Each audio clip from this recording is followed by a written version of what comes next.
belajar juga di rumah, makan, tidur, nonton YouTube juga di rumah.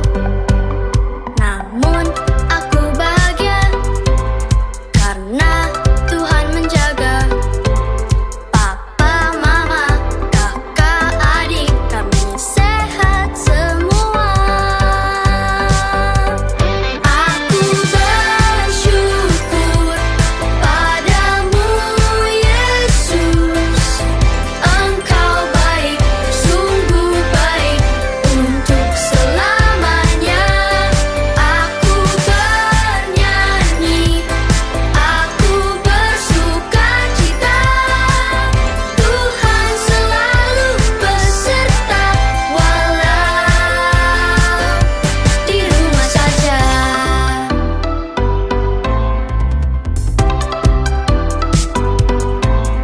Online service di rumah, memuji menyembah Tuhan dengan semua teman-teman juga kakak tersayang. Aku bersyukur padamu Yesus, Engkau baik, sungguh baik untuk selamanya. Aku bernyanyi, aku bersukacita, Tuhan selalu beserta walau di rumah saja.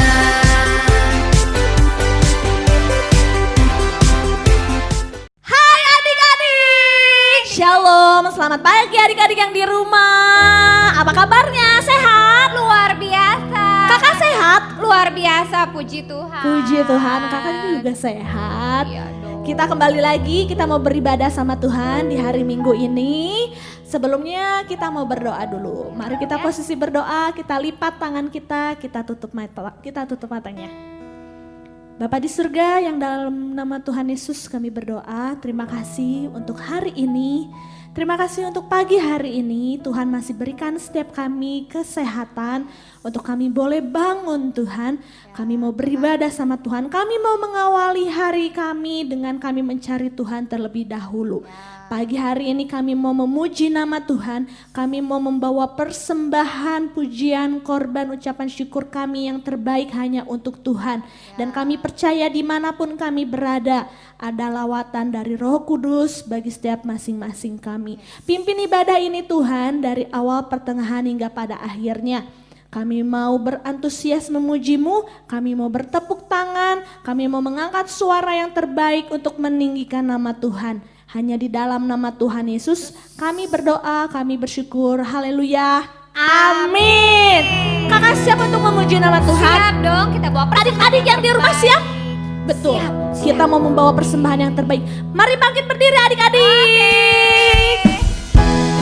Kita boleh bertepuk tangan ya. Nanti kita boleh angkat tangan kita memuji nama Tuhan.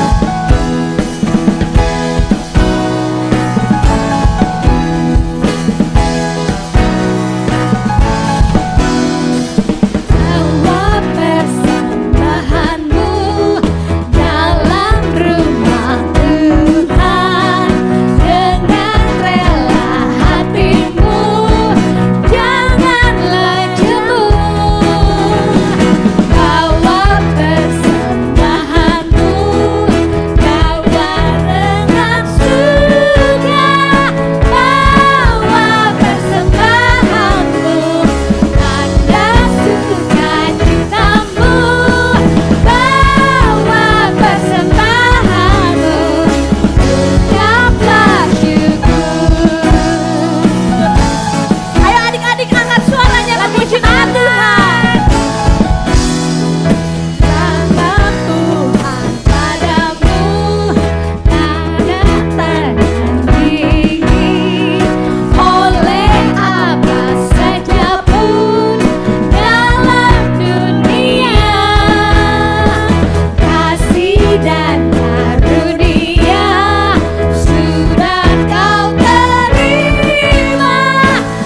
untuk setiap kita kalau membawa persembahan harus dengan rela hati, Kak. Betul. Harus dengan penuh sukacita. Betul, tidak boleh dengan berat hati tapi dengan mengucap syukur. Betul. Kita memberikan yang terbaik buat Tuhan. Betul. Dan mempersembahkan itu, kasih persembahan itu bukan hanya dengan materi, Betul. tapi diri kita juga.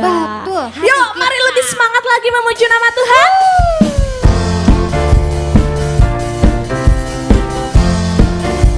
Tepuk tangannya yang keras.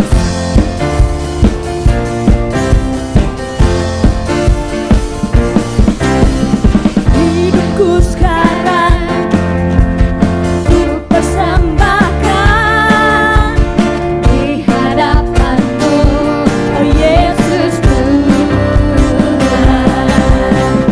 Terimalah sekarang persembahanku, orang yang harum, yang menyenangkan-Mu. Senang hatiku, senang jiwaku, kan ku sembah Kau Yesus Tuhan. Kan ku sembah. Siap untuk melompat? Yesus Tuhan. 2, 3, yuk. Telah selamanya kasih kepadamu, ku mau hidup selamanya untuk senangkan hatimu. Telah selamanya kasih kepadamu, ku mau hidup selamanya untuk senangkan hatimu, Tuhan. Adik-adik yang belum bangkit berdiri, yuk mari berdiri. Hidupku sekarang ku persembahkan di hadapan-Mu, oh Yesus Tuhan. Terimalah sekarang persembahanku, orang yang harum, yang menyenangkan. Mari kita angkat tangan kanan kita. Senang hatiku, senang jiwaku, kan ku sembah Kau Yesus. Kan ku sembah, kan ku sembah Kau Yesus. Mana suaranya? Berubah selamanya kasih kepadamu, ku mau hidup selamanya untuk senangkan hatimu. Berubah selamanya kasih kepadamu, ku mau hidup selamanya. Sekali lagi kita katakan, tak berubah. Berubah selamanya kasih kepadamu, ku mau hidup selamanya untuk senangkan hatimu. Berubah selamanya kasih kepadamu, ku mau hidup selamanya untuk senangkan hatimu, Tuhan. Untuk senangkan hatimu, Tuhan. Untuk apa adik-adik? Untuk senangkan hatimu, Tuhan. Berikan tepuk tangan yang paling meriah untuk Tuhan. Amin. Amin. Oke, sekarang tiba saatnya kita Betul, mendengarkan Kakak. firman Tuhan, ya. Sebelum masuk firman, Adik-adik boleh duduk kembali. ya kita akan siapkan hati dan pikiran kita. Kita akan nyanyikan sebuah pujian ini, ya. Kita rindu mendengarkan firman Tuhan, Amin. adik-adik, ya. Kita mau dibentuk lebih baik lagi di dalam Tuhan. Kita mau jadi anak Tuhan seperti apa yang Tuhan mau. Amin.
Nyatakanlah jalan-Mu Tuhan buat setiap kami Tuhan. Tanpa Tuhan kami bukan apa-apa Tuhan.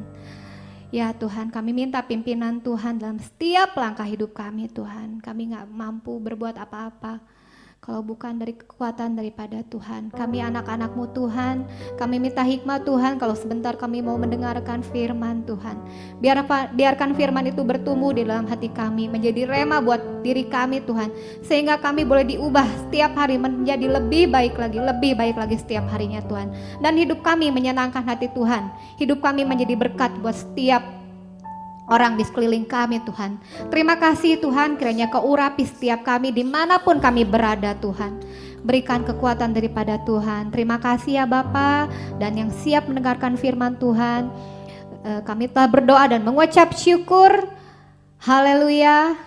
Amin. Aduh. Aduh. Kamu kenapa? Lapar. Tadi pagi kan bangunnya kesiangan. Iya. Jadi aku lupa bawa bekal. Kasihan. Aduh, lapar banget. Aku punya bekal, tungguin. Punya. Aduh. Punya roti loh, aku bawa bekal. Nah, ini nih kamu makan deh. Boleh buat aku? Boleh dong. Wih, makasih ya Lisa ya. Duh, kamu tahu aja. Duh, terima kasih banyak ya. Wih. Wih. Kamu masuk angin lagi nanti. Duh. Makanya kalau bangun jangan kesiangan, dia bisa siapin bekal. Kasih ya. Lisa kenapa? Aku juga sebetulnya belum makan. Boleh nggak bagi? Jadi kamu mau minta lagi? Iya. Kan tadi udah dikasih rotinya, Ma. Kenapa diminta lagi? Dikit lah. Berarti kamu tadi ngasihnya nggak ikhlas sama aku. Kasihnya sama kamu. Terus kenapa diminta lagi? Bukan diminta, berbagi lah. Kan bagi sama kamu. Nah, kan nggak semuanya juga dong. Maksudnya aku juga minta sedikit. Kan nggak boleh pelit loh jadi orang. Boleh dong. Kan tadi udah dikasih, masa diminta lagi? Bukannya diminta lagi gimana? Cuman kan maksudnya kan aku bagi sama kamu. Cuman aku juga mau dong belum makan. Bukannya aku pelit. Kalau aku pelit, aku nggak akan kasih sama kamu dari awal juga. Nggak boleh gitu dong.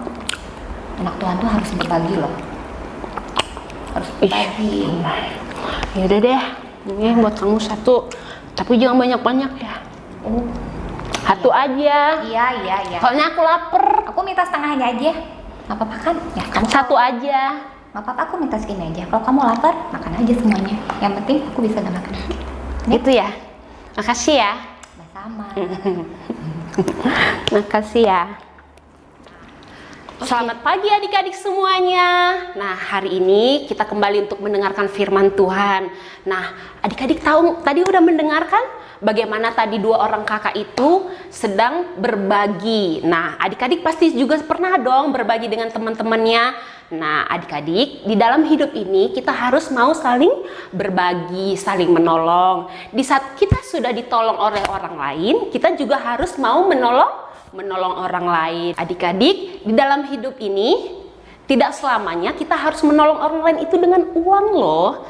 Kita bisa menolong orang lain dengan tenaga kita bisa menolong orang lain dengan pikiran kita bisa menolong orang lain dengan perkataan kita. Nah, adik-adik tahu nggak kalau misalnya kita menolong orang lain dengan tenaga seperti apa? Nah, misalnya mama kita baru pulang dari pasar, tiba-tiba mama kita bawa banyak barang bawaan. Nah, kita bisa menolong mama kita dengan membantu membawa barang mama kita. Itu berarti kita sudah menolong dengan tenaga kita. Nah, dan yang kedua, kita bisa menolong orang lain dengan pikiran kita. Pikiran seperti apa? Misalnya kita punya adik nih atau teman kita yang tidak bisa mengerjakan PR-nya. Kita bisa menolong dia dengan mengajari dia, membantu mengerjakan PR-nya supaya dia bisa. Nah, dan yang ketiga adik-adik, menolong orang lain dengan ucapan kita. Ucapan itu seperti apa? Kalau misalnya teman kita lagi ada yang sedih, ada yang lagi berduka, kita bisa memberikan kata-kata untuk membuat dia senang, membuat dia semangat. Di dalam hidup ini, semua yang Tuhan telah berikan di dalam hidup kita ini harus kita pergunakan dengan baik. Nah, karena apa?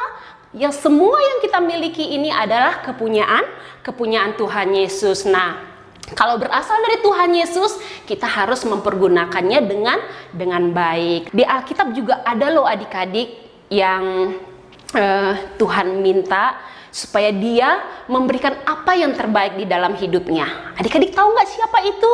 Nah, adik-adik juga pernah dong pasti mendengar Bapak Abraham. Nah, lagunya juga ada loh adik-adik. Siapa yang tahu lagunya? Coba. Oh iya benar, pinter nyanyinya bisa. Bapak Abraham mempunyai, gitu ya. Bapak Abraham ini dia sudah lama adik-adik mempunyai istri, tapi dia belum mempunyai anak.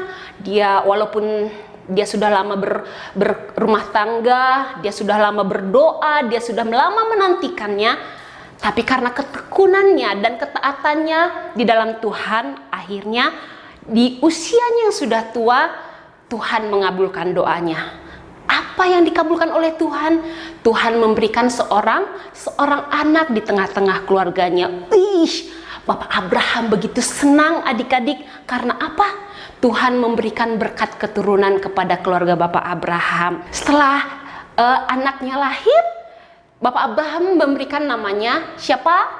Iya benar, namanya anaknya itu adalah Ishak. Ishak dibesarkan oleh Bapak Abraham dan ibunya Sarah dengan penuh cinta. Nah, seperti juga adik-adik dibesarkan oleh mama papa kalian, dibesarkan dengan penuh cinta. Namun suatu hari Tuhan berfirman kepada Bapak Abraham. Kata Tuhan, Abraham, korbankanlah Ishak sebagai korban persembahan untukku. Kenapa Tuhan begitu kejam ya adik-adik? Itu kan setelah sekian lama Bapak Abraham menantikan kelahiran Ishak, tiba-tiba setelah Ishak besar, Ishak diminta untuk dikorbankan kepada Tuhan. Apakah Tuhan itu sosok yang jahat atau Tuhan yang kejam? Oh tidak adik-adik, Tuhan hanya ingin menguji iman dan ketaatan Bapak Abraham, seberapa besar imannya kepada Tuhan. Nah adik-adik mau tahu bagaimana kisah selanjutnya? Kita saksikan video berikutnya. Suatu hari Allah ingin menguji iman dan ketaatan Abraham. Lalu berfirmanlah Allah. Abraham, Abraham, Ya Tuhan, ambillah anakmu yang tunggal itu, yang engkau kasihi, yakni Ishak. Pergilah ke tanah Moria dan persembahkanlah dia sebagai korban bakaran pada salah satu gunung yang akan kukatakan kepadamu. Mempersembahkan korban bakaran artinya mengikat korban itu di atas tumpukan kayu lalu dibakar untuk dijadikan korban. Abraham begitu terkejut dan sedih ketika mendengarnya. Tapi Abraham percaya kepada Tuhan, percaya kepada janjinya Tuhan bahwa ia akan memiliki keturunan yang banyak. Maka ia mengikuti permintaan Tuhan. Abraham tahu bahwa Tuhan tidak ingin Abraham lebih mencintai anaknya dibandingkan Tuhan. Keesokan harinya, pagi-pagi bangunlah Abraham. Ia memasang pelana keledainya, membelah juga kayu untuk korban bakaran, dan memanggil 2 orang bujangnya beserta Ishak anaknya. Lalu berkatalah ia kepada Ishak, Ishak anakku, Tuhan ingin kita memberikan korban persembahan dan kamu harus ikut. Ya ayah, kemanakah kita harus pergi? Kita harus pergi ke Gunung Moria. Nanti Tuhan akan menuntun kita ke sana. Lalu ia berangkat dan pergi ke tempat yang dikatakan Allah kepadanya.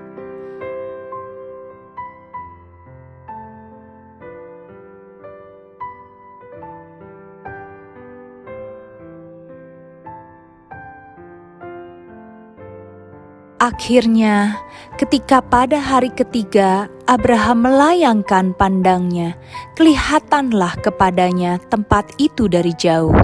Kata Abraham kepada kedua bujangnya itu, Tinggallah kamu di sini dengan keledai ini. Aku beserta anak ini akan pergi ke sana.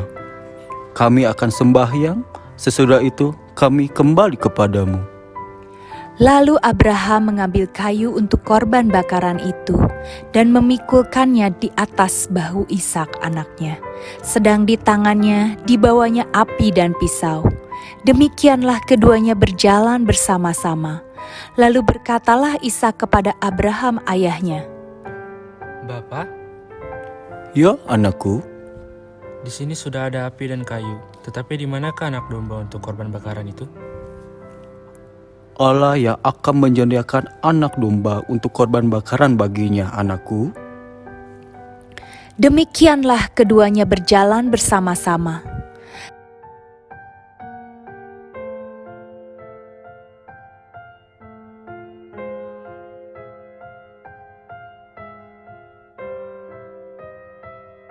Sampailah mereka ke tempat yang dikatakan Allah kepadanya.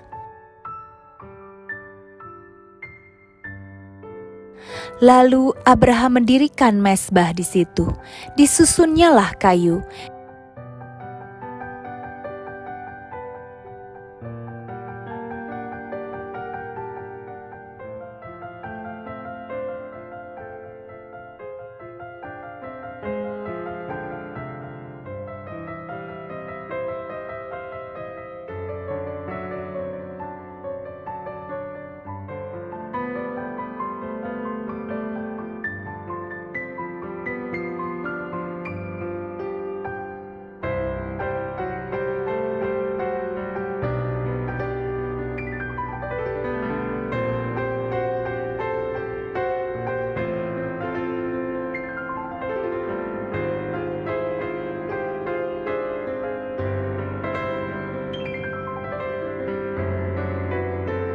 Diikatnya Ishak, anaknya itu, dan diletakkannya di atas mezbah itu, di atas kayu api.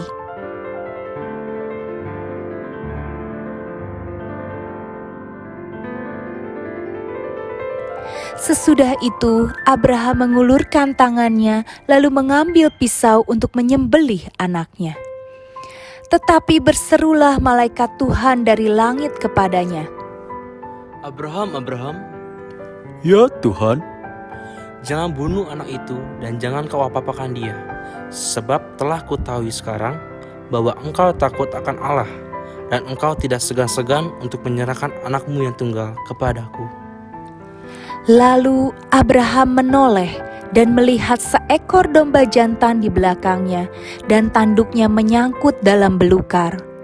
Abraham mengambil domba itu lalu mengorbankannya sebagai korban bakaran pengganti anaknya.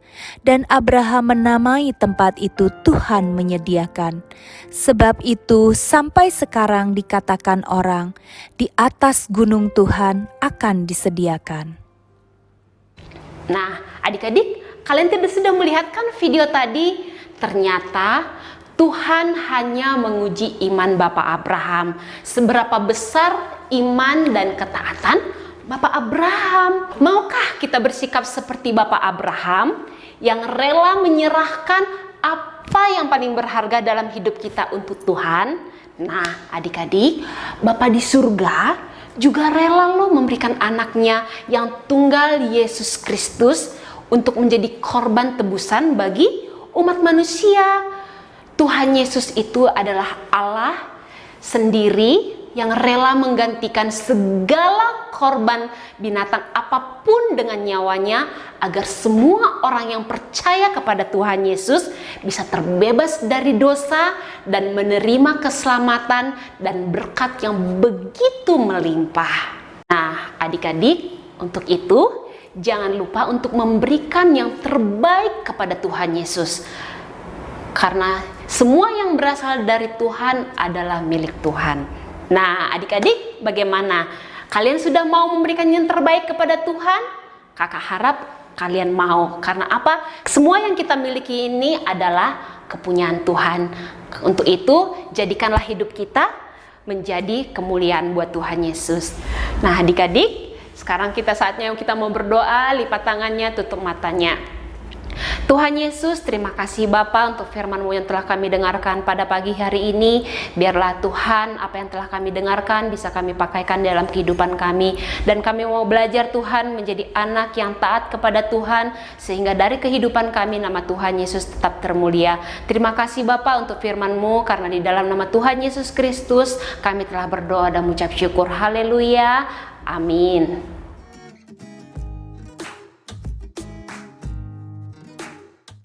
Nah, adik-adik, sekarangnya kita saatnya ayat hafalan. Ayat hafalan kita kali ini terambil dari Kisah Rasul 20 ayat 35b. Adalah lebih berbahagia memberi daripada menerima. Yuk sekali lagi ya. Kisah Rasul 20 ayat 35b. Adalah lebih berbahagia memberi daripada menerima. Oke, sampai jumpa minggu depan. Tuhan Yesus memberkati.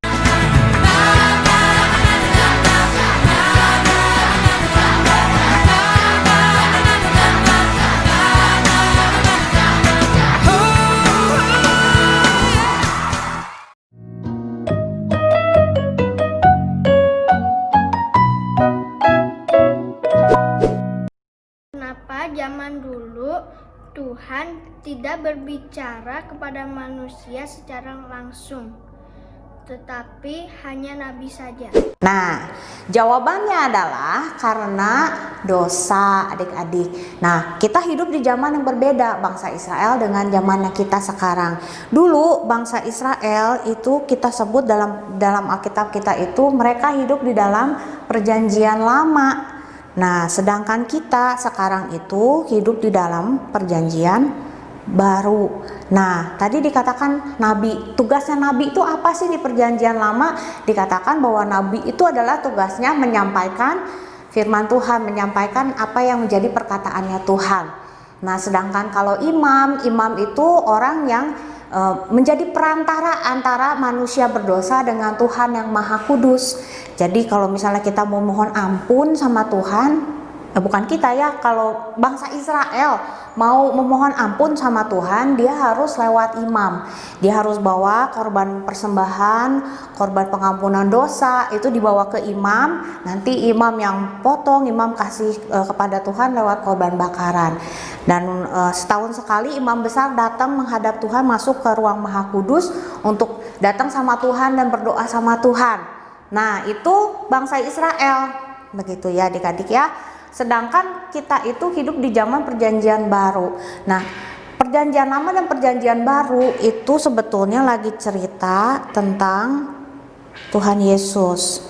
Perjanjian lama itu dan perjanjian baru itu semuanya bicara tentang Tuhan Yesus. Di dalam perjanjian lama ada begitu banyak aturan, hukum Taurat, aturan hidup dan lain sebagainya. Ada jabatan imam tadi dikatakan, ada jabatan nabi. Itu semua nanti dipakai dan digenapi oleh Tuhan Yesus di zaman perjanjian baru. Nah, tadi Cici katakan ada dosa yang menghalangi kita ini orang berdosa, kita gak bisa langsung berhadapan dengan Tuhan yang Maha Kudus. Nah, bangsa Israel harus memberikan korban bakaran dulu. Nah, sedangkan kita di perjanjian baru sudah ada Tuhan Yesus. Di perjanjian baru, seluruh perjanjian baru itu cerita tentang bagaimana Tuhan itu menebus hidup kita. Tuhan itu sudah menghapuskan dosa kita dan Tuhan Yesus sudah menghapuskan hukuman dosanya kita. Ingat ya adik-adik, waktu Tuhan Yesus mati di kayu salib itu tirai bait suci yang ada di ruang Maha Kudus dan ruang kudus itu terbelah dari atas sampai ke bawah. Artinya Tuhan Yesus itu di kayu salib mati dan sudah membuka begitu ya, membuka ruangan, membuka pintu. Siapapun yang percaya kepada Tuhan Yesus, dia boleh datang sama Tuhan Yesus, dia boleh langsung datang berhadapan dengan Tuhan Yesus, bisa berdoa langsung. Jadi adik-adik bersyukur buat kita kalau kita ada di perjanjian baru dan kita boleh kenal Tuhan Yesus, dosa kita sudah dihapus dan kita bisa langsung berhadapan dan langsung bercakap-cakap berdoa sama Tuhan.